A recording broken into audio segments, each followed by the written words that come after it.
Il y a une quinzaine d'années, j'ai rencontré un vieil homme dans un café et il était assis, tout seul, les mains autour de sa tasse de café et il faisait rien d'autre.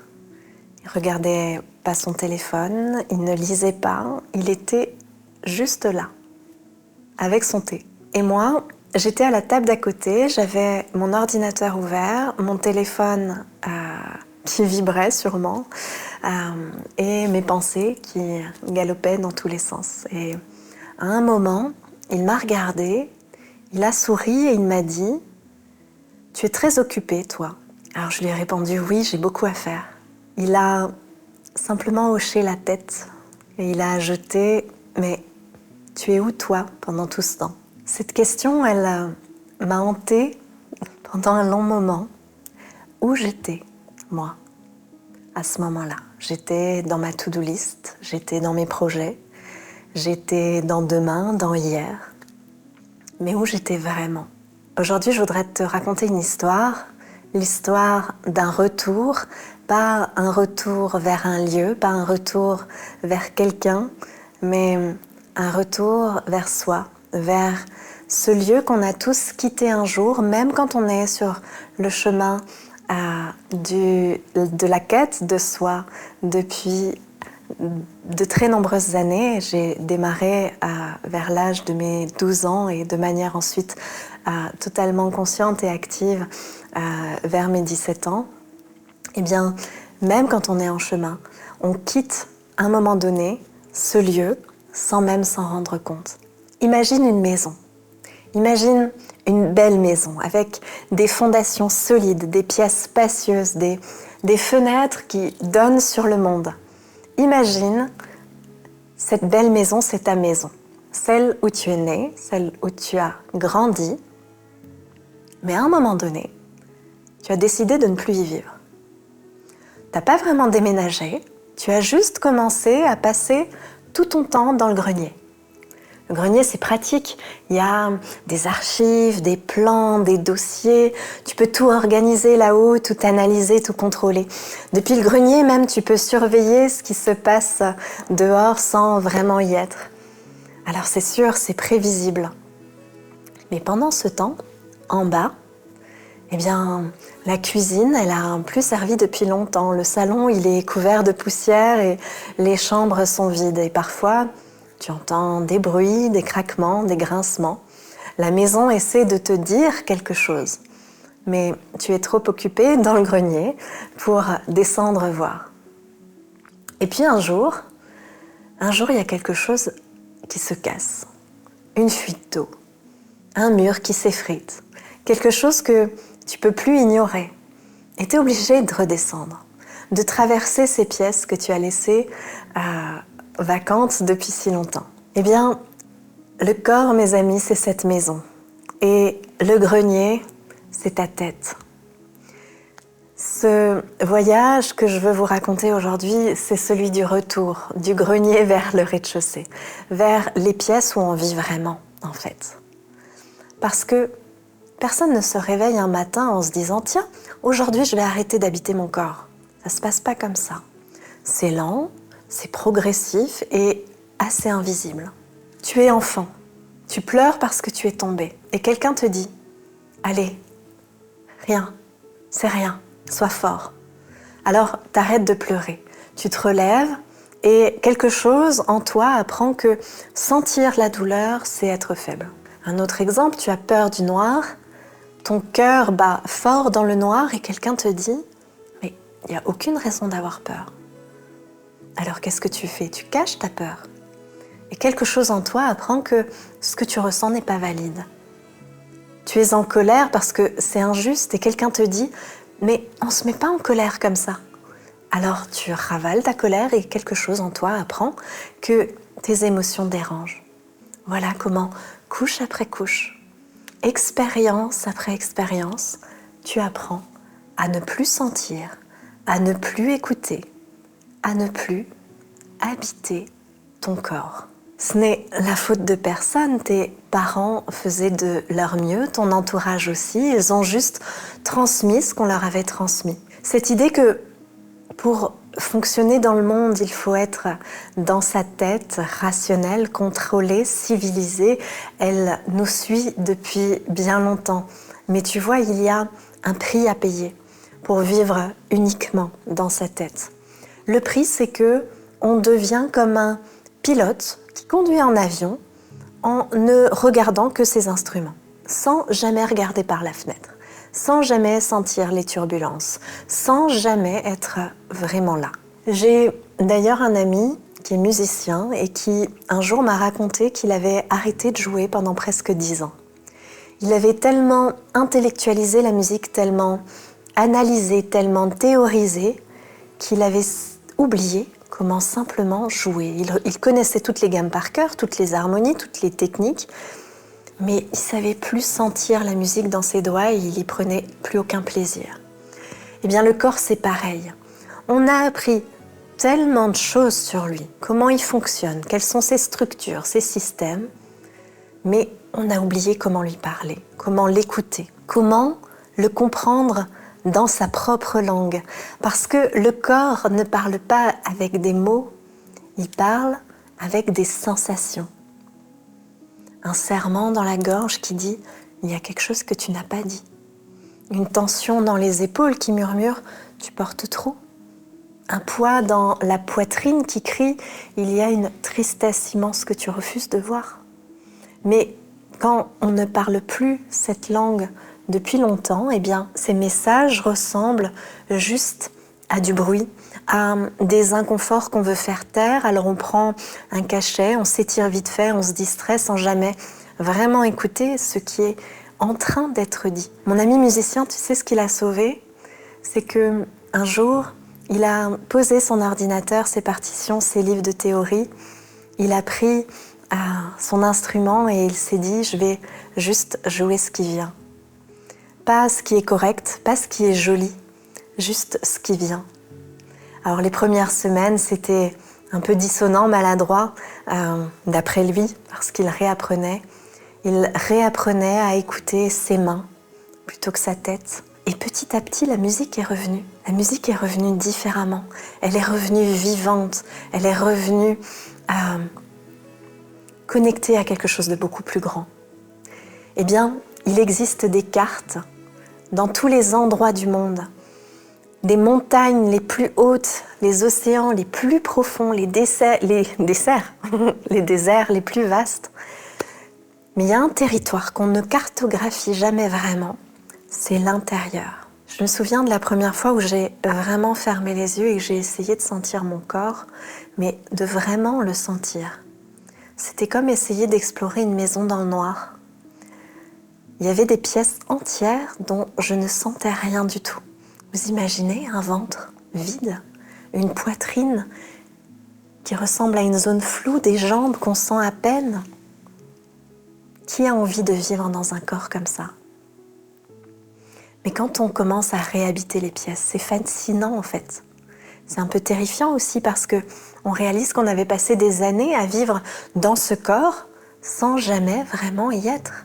Comme quelqu'un qui habiterait une maison et qui connaîtrait que son grenier ou qu'un seul couloir.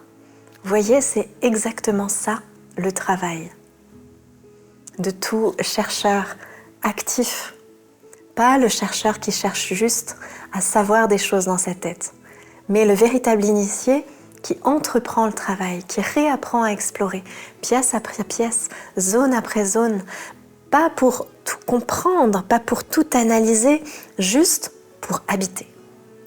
Pour dire « Ah, il y a ici quelque chose, tiens, c'est intéressant », sans jugement, sans attente, juste de la curiosité, parce que ton corps, il a une mémoire incroyable, il se souvient d'absolument tout. De cette fois où tu avais 5 ans et où tu as eu tellement peur que tu as arrêté de respirer. De cette fois où tu as été humilié et où tu as rentré la tête dans tes épaules. De cette fois où tu as perdu quelqu'un et où ta poitrine s'est refermée pour ne plus jamais sentir la douleur. Et tout ça, c'est encore là. C'est encodé, c'est stocké, c'est vivant.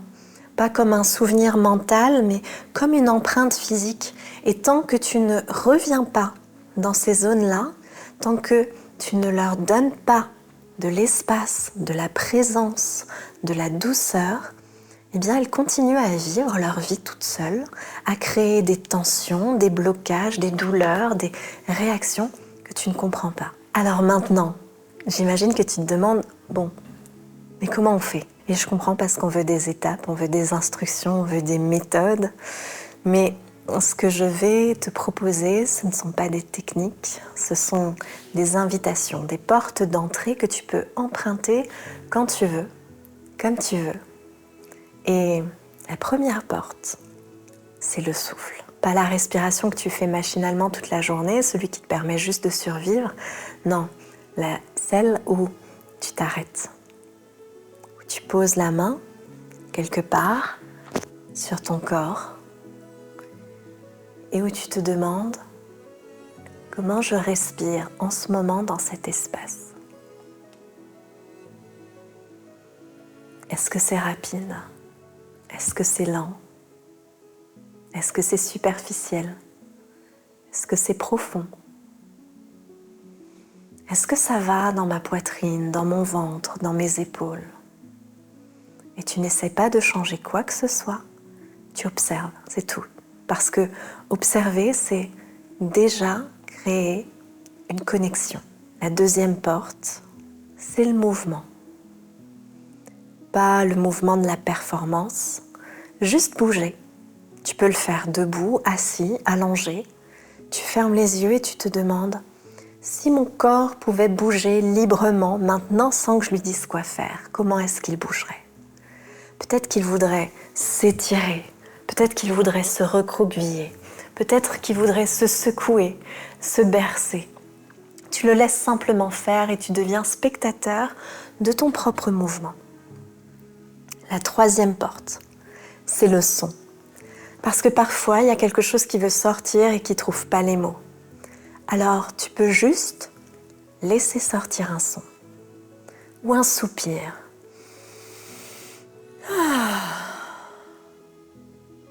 Un gémissement, un grognement. Ça peut sembler bizarre, ça peut sembler ridicule. Mais le corps, il n'a pas besoin que ce soit élégant. Il a juste besoin que ce soit authentique. Tu sais, je me souviens d'une session de pilates où, alors c'était du pilates réformeur, je ne sais pas si tu connais cette technique, c'est sur une grande machine avec des sangles qu'on tire, qu'on pousse. Et en disant ça, je ne rends pas du tout hommage à la pratique, qui est absolument fabuleuse. Je vous invite à regarder d'ailleurs. Mais en tout cas, durant cette session, la coach de sport, la coach de pilates, me demande de faire un mouvement avec mes jambes. Et avec une jambe, j'arrivais à parfaitement faire ce mouvement. Avec l'autre jambe, le mouvement coinçait. Je n'arrivais pas à faire le même mouvement, à avoir le même arrondi, c'était saccadé et je n'arrivais pas à simplement faire le mouvement. Et au bout d'un moment, la prof de pilates me dit « Respire dans cet espace, respire dans ta hanche qui refuse de bouger ». Donc j'ai simplement déplacé ma conscience dans ma hanche et je me suis mise à respirer dans cet espace. Et très rapidement, sans prévenir, il y a des larmes qui sont sorties. Un sanglot, puis un autre, et j'ai pleuré pendant quelques minutes sans savoir pourquoi.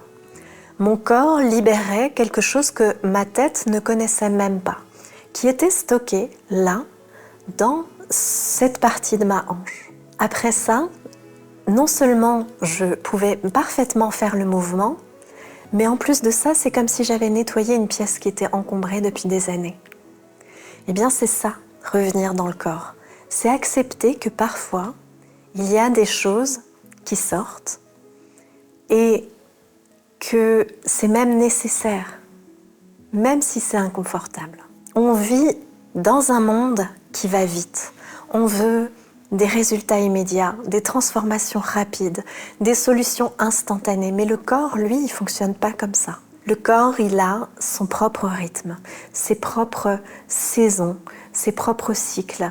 Et il y a des moments où il est prêt à libérer et des moments où il a besoin de tenir encore un peu. Et des moments où il s'ouvre et il a des moments où il se protège.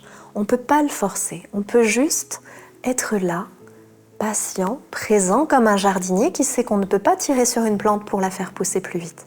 La plupart des gens mettent une vie à vraiment comprendre ça parce qu'ils veulent tout régler rapidement, faire une séance, libérer toutes leurs émotions et hop, être guéris. Mais ça ne marche pas comme ça. Parce que ce que tu as mis des années à construire comme protection, ça prend du temps à démonter. Pas parce que c'est difficile, mais parce que c'est délicat. Parce que chaque couche a sa raison d'être. Et ton corps ne va pas lâcher une protection tant qu'il ne sentira pas qu'il n'y a pas suffisamment de sécurité pour le faire. Alors, sois doux avec toi, sois patient, patiente, célèbre tous les petits moments, ce jour où tu as senti ton cœur battre et où tu n'as pas eu peur, ce moment où tu as respiré profondément juste parce que ça te faisait du bien, cette fois où tu as bougé et où ton corps t'a dit merci. Voilà, tout ça, ce sont des petites guérisons. Alors voilà, on arrive au bout de ce voyage pour aujourd'hui, mais en vérité, ce n'est pas vraiment une fin, c'est plutôt une invitation à continuer.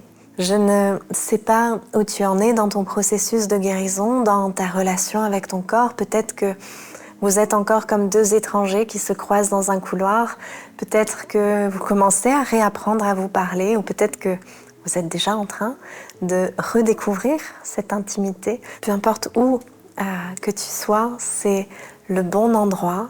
Ce que je te souhaite simplement, c'est que tu prennes le temps de descendre du grenier pour aller revisiter toutes les pièces oubliées, le temps d'écouter ce que ton corps essaie de te dire depuis tellement longtemps.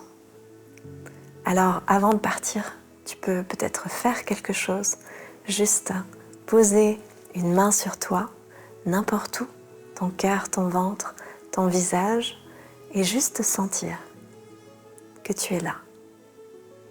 Et que ce corps, c'est le seul endroit où tu habites vraiment. La seule maison que tu ne quitteras jamais dans cette vie-là. Alors merci d'avoir été là. Merci d'avoir fait ce chemin avec moi. On se retrouve bientôt pour la suite de l'art de guérir.